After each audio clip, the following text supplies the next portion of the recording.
Welcome to Get Paid for Your Pad, the definitive show on Airbnb hosting, featuring the best advice on how to maximize profits from your Airbnb listing, as well as real-life experiences from Airbnb hosts all over the world. Welcome. We are your hosts, Josefa Kapadia and Jasper Rivers. Get paid for your pad. Get paid for your pad. Get paid for your pad. Get paid for your pad. Get paid for your pad. Get paid for your pad.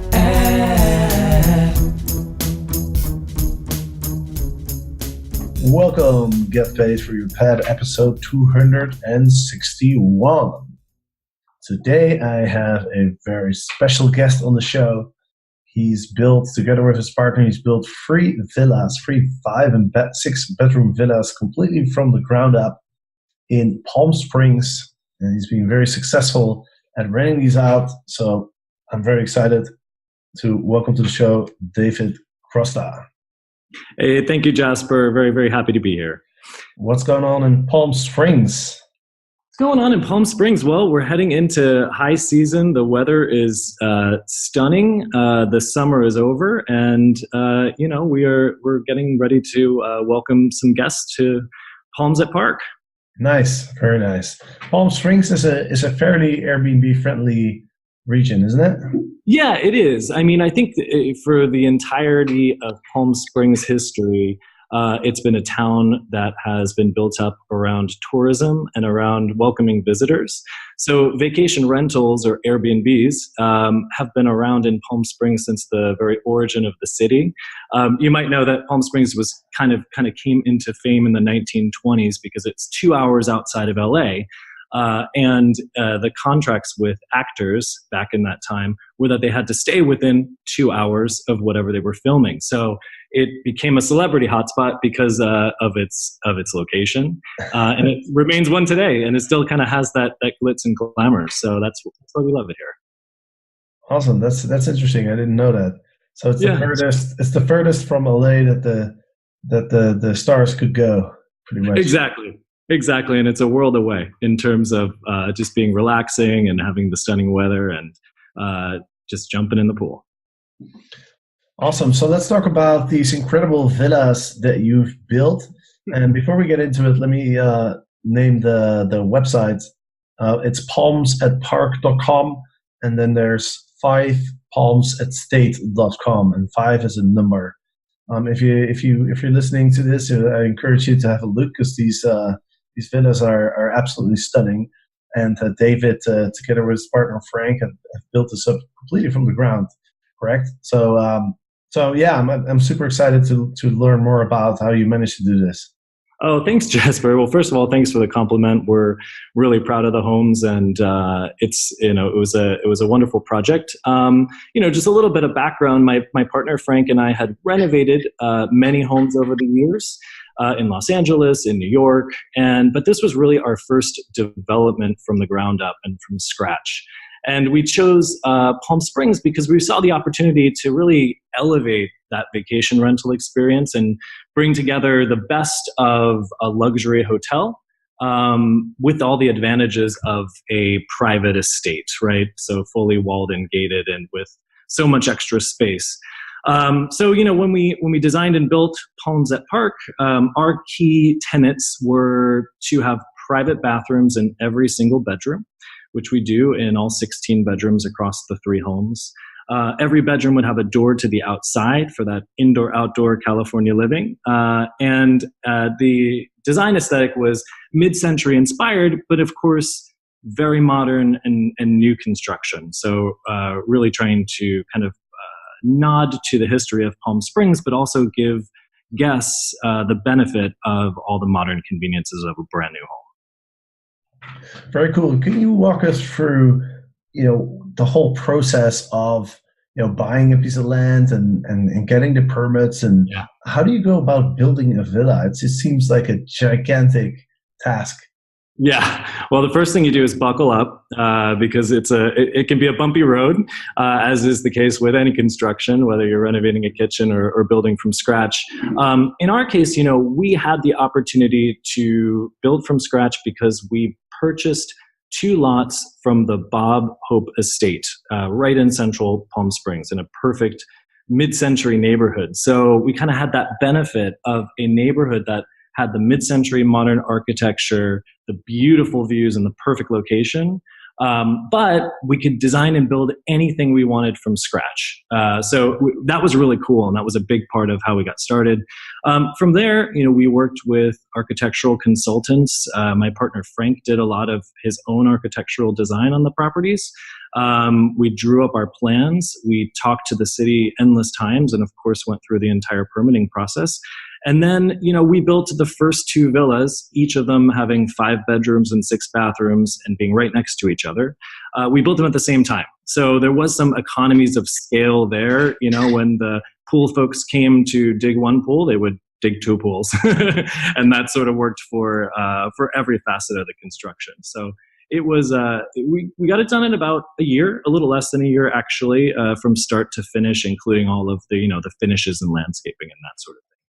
And then the third house was something that we purchased subsequently and sort of followed the same process. And that one ended up with 6 bedrooms and 7 bathrooms, and it's also contiguous right next door. Well, you managed to build this thing in less than a year. That sounds like I would have guessed it would be like more like 2 or 3 years. Yeah, I know. We were, well, it was our full-time job, first of all. So we were out there cracking the whip, for lack of a better term, and making sure that, everything was moving along as quickly as it possibly could. It was definitely something that we pushed for, but yeah, we got it done in a year.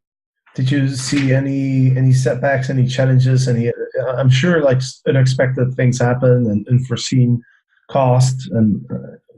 Did you get any of that? Yeah, there were a couple of things. Like one of the things that we aim to do with all of the houses, and it's really a key differentiator between our homes and many of the other homes in the area, is that we wanted to orient the homes away from power lines. In Southern California, a lot of neighborhoods have power lines running right through the backyard. So you're looking at the beautiful mountain view, but right through the middle of it, you've got wires and transformers, right? So we didn't think that was acceptable. And we basically oriented all 3 of these homes in a way that's quite different from how the rest of the homes in the neighborhood were. So some of the challenges that we experienced there was, how do we kind of rethink home design, and how do we sort of rethink the way that we can fit this home within the parameters of the lot and really maximize views, maximize sunshine, and that sort of thing. So we had a couple of hiccups there, but we were able to work through them and stay mostly on track. Very cool. What would your advice be for people who are thinking about starting a project like yours? Well, whether you're starting a project like ours or you're even just looking to invest in a vacation rental, the first thing that comes to mind for my partner and I would be to understand the regulatory environment for the city that you are looking to purchase or build in. One of the challenges that we had here in Palm Springs was working through a ballot measure to effectively ban vacation rentals. And that really came as a surprise. When we purchased in Palm Springs, we spoke to the city very candidly about what we were looking to do, and we were encouraged to do that. But ultimately, things change, and this is happening in cities all over the U.S.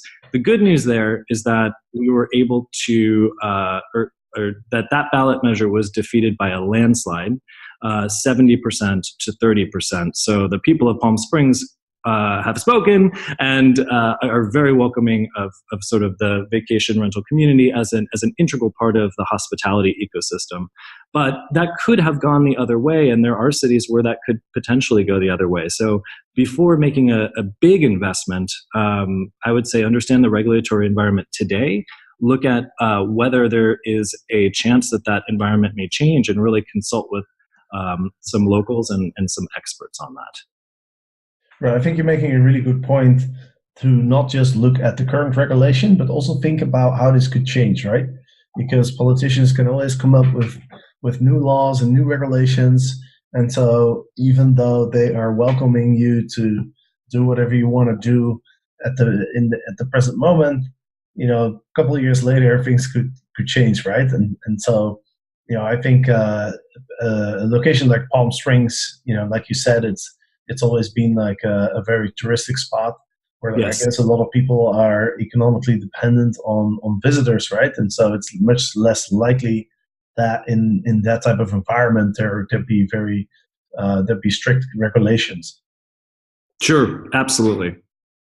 So that's definitely something that's really important to keep in mind if you're looking for a place to invest. I remember talking to a host from Joshua Tree, and I always felt like if I were living in the U.S. and I would have some money to invest, I would always think Joshua Tree would be an interesting place, because there's just so much space. There's it's all tourism there, isn't it? Yeah, absolutely. I mean, I'm not a Joshua Tree expert, but I do know from my own travels, it's basically 40 minutes from the center of Palm Springs.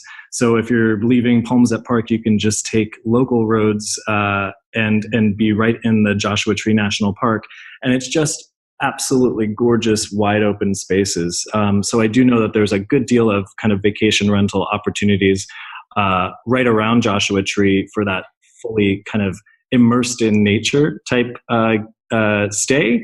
Or you can stay in Palm Springs if you're looking for restaurants and nightlife and architecture and that sort of thing, and still access Joshua Tree. In fact, one of the things that folks don't often know about Palm Springs is that there is a lot of hiking that is very similar to that Joshua Tree feel right here in the city of Palm Springs. There's a reservation called Indian Canyons, which charges a modest fee. But once you're inside of it, it's a completely preserved natural environment. And we call it sort of Joshua Tree Light. But the nice thing is when you leave one of our homes, it's 5 minutes away. So we have real Joshua Tree and we have mini Joshua Tree as well. Nice. Very cool. Yeah, I remember from my visit, there's a couple of things I remember. I definitely remember walking around the desert and being surrounded by all sorts of different cacti. Yeah. It's otherworldly, and even the difference in the plants and landscaping and natural and artificial between even just LA and the desert in Palm Springs is pretty stark, and I think that's why it's such an escape, at least for me.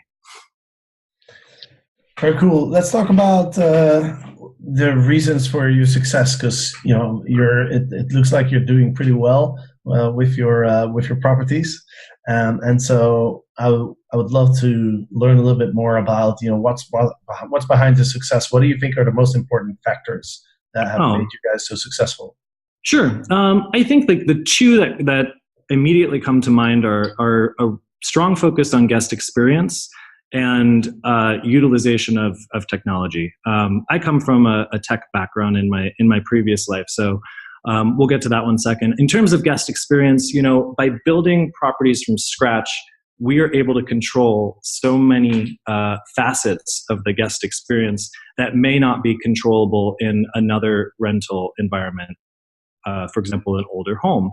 So we have things that you can see, like 40-foot pools, but there are also things that you can't see, like brand new insulation for sound and for comfort in every single wall of every single home, etc. So starting the guest experience from the actual structure has been a great benefit to us, and that sort of thing has been reflected in the feedback that we've gotten from guests. And then we have an incredible team on the ground here in Palm Springs. We're small, so it's a very small team, but I think one of the pieces of feedback that we consistently receive is that the homes are pristine.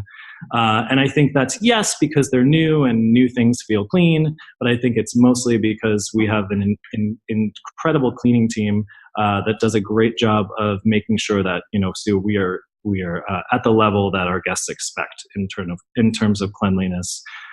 We stock the houses with supplies, and we stock the houses with even things like spices, and just so that, it's really turnkey. You can come in for a 4-day weekend from Los Angeles, San Diego, San Francisco, or anywhere abroad. And it's really a turnkey experience where you don't have to worry about, taking care of all of the little details yourself.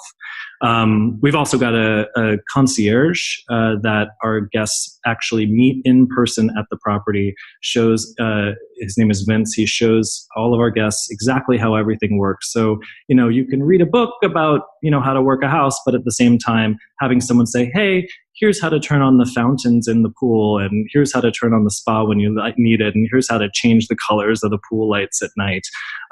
It's just kind of helpful because in that quick check-in, you get the overview, and then you can really enjoy every detail of the house for the entire stay. So guest experience, kind of number one.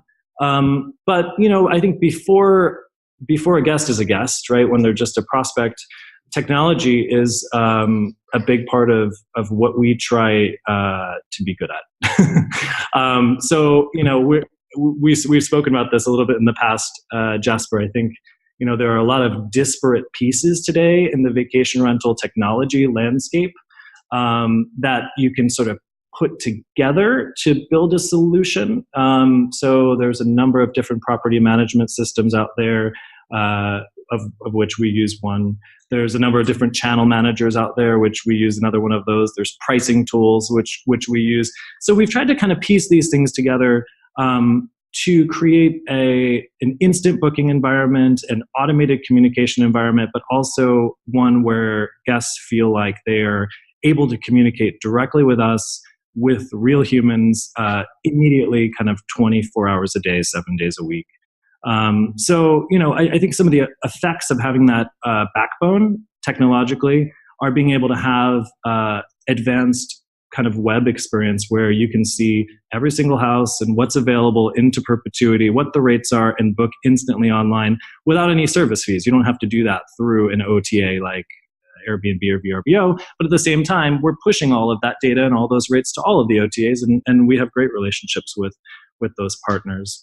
And then in terms of guests having all the info they need before their stay, we've got detailed guidebooks. We send them a number of automated and non-automated communications. So I think tech is sort of the second piece that has really helped launch our business as well.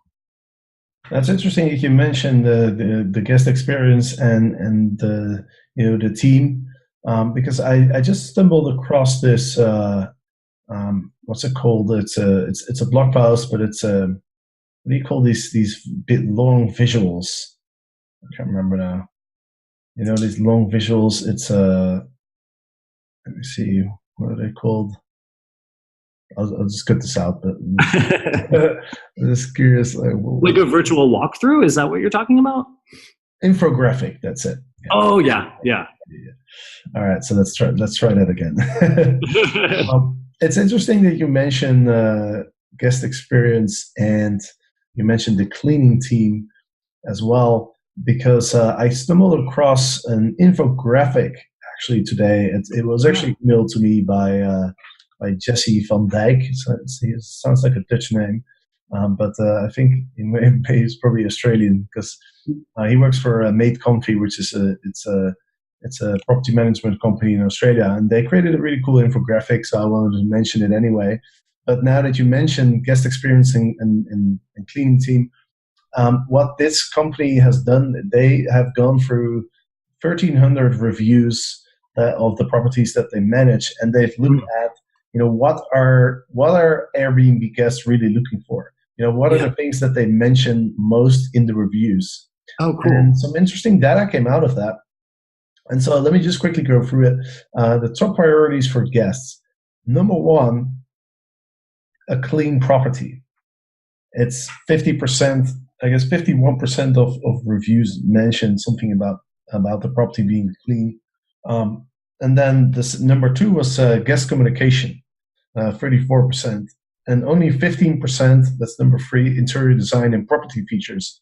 And that kind of tells me that, you can have all the amazing design and amenities, and your property can look absolutely fantastic.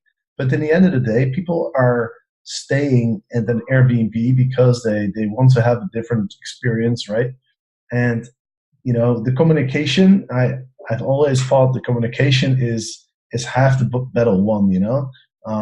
Like you can, by communicating well before the guests arrive, you can win half the battle with that. And then of course the cleanliness is something that is absolutely essential, right? I mean the funny example that I think I've mentioned quite a few times in this podcast is the one hair in a bed can completely ruin the entire experience, right? Absolutely. So I think you're spot on with what you're saying. Some other interesting things that I saw in this infographic, by the way, and I'll put a link in the show notes, and I'll probably send out a link in an email to the email list. If you haven't subscribed yet, go to getpaidforyourpad.com and you can put in your email, and then you get to read a lot of emails from me. But I don't send too many, so yeah, I'm not going to spam you. But in any case, so here's another interesting thing. The location is obviously a very important priority for guests as well. But what does a good location really mean? And so close to the beach comes out first at 38%, and then 30% mention close to pubs, cafe, restaurants. 21% mentions public transportation options, and then 11% parks and nature. So that kind of gives you an idea of what's important when it comes to location. And then the last thing I want to mention is, what are the top property features? Now, if you would have asked me that, I would have probably said something like, a swimming pool and a balcony, etc. But actually, the number one is parking space available close to or inside the property at 56%. And then number two is balcony or garden at 32%, and 9% gym and spa, and only 3% mentioned swimming pool. So I don't know, maybe those swimming pools aren't as important as we think. Yeah, I think that's really interesting. I mean, I think one of the things whenever I look at sort of aggregated statistics is what type of properties and what type of locales go into the stats that kind of make up the infographic, right? So, to give an example, reviews. When you're reading reviews of, let's say, hotels on TripAdvisor, it's always nice to kind of slice those reviews by the facets of the traveler. So if you're a couple traveling, if you're a family traveling, to sort of see, kind of which are the reviews that are actually going to matter to me, and the aggregates as well. When I hear about parking space available, well, that's obviously a city facet that's important, right? I mean, in Palm Springs, we do not have a problem with parking. Right. Yeah. Absolutely. So yeah. It would be cool to see a version of that that's sliced for a resort destination like a Palm Springs. That would be really interesting. Yeah. But what I like about this infographic is that I think it's a really good idea. If you have a property management business, or even for you guys, you probably have quite a lot of reviews to just hire like a data analyst or something, and just aggregate all the reviews and see what comes up most, right? It's absolutely quite interesting information. But Very you're cool. absolutely right. I mean, if you're in a ski resort or something, you're managing property there, then swimming pool will probably be at the very bottom of the list of features that people want to see, right? Exactly. How do you see the importance of having your own independent website with your own booking system? Because I know you have several websites, the websites you just mentioned. How do you think? How important is that, do you think? I mean, to me, it's critical. I think there's a couple of reasons for that. In today's environment, the OTAs are charging guests a service fee. And that is, some guests find value in that and other guests don't. So for the second group, we want to make sure that there's a booking path where the rates are exactly the same, but there is not a service fee, right? So many of our guests kind of find that to be valuable to book direct.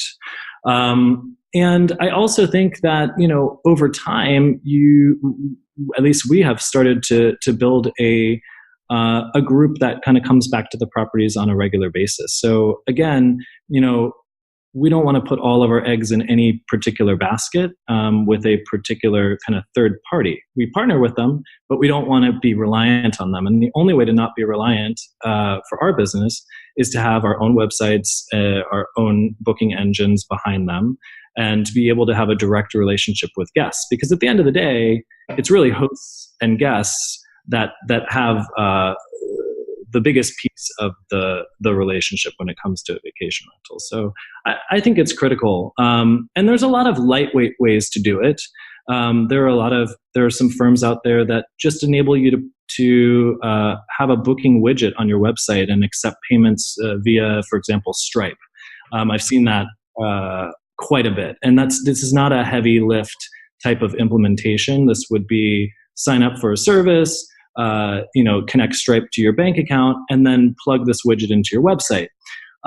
If you don't have a website, there's a lot of great website tools out there. Squarespace is one of them that kind of are templated to an extent, and they don't require coding. But if you can code, you can extend them.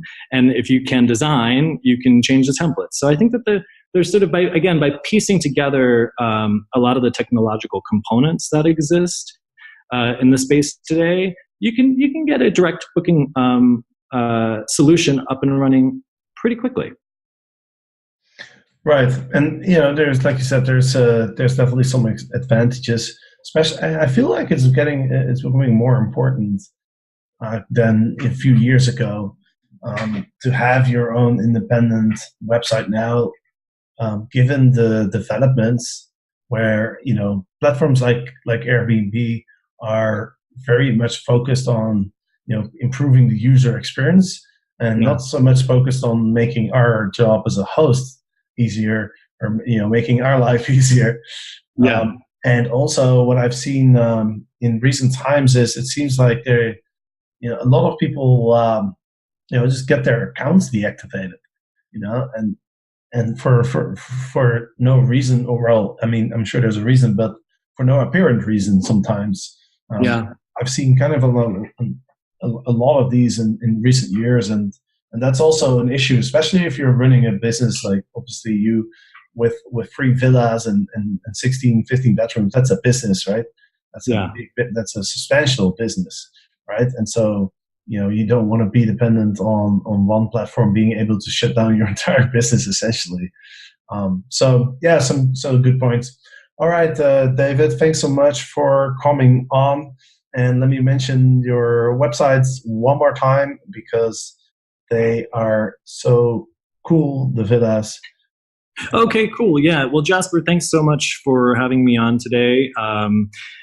If anyone that's listening is interested in learning more about our properties, we'd be happy to communicate directly. But you could also take a look at our websites, which, as you said, are palmsatpark.com. So it's 3 words, palms, plural, ATPARK.com, and 5palmsestate.com. And again, these are 3 brand new houses that are side by side with a total of 16 bedrooms and 19 bathrooms if you were to add them all up together. It's been, in terms of our guests, the things that we specialize in are family reunions, large groups coming together that all want to stay in the same place, corporate retreats, and that sort of thing. So, we would certainly love to host or speak with any of your listeners, or to answer any questions that they may have. If I make it to Palm Springs, I'll let you know. Hey, we're looking forward to it. All right, man. Well, for the listeners, thanks for listening. And of course, next Wednesday, there'll be another episode of Get Paid for Your Pad.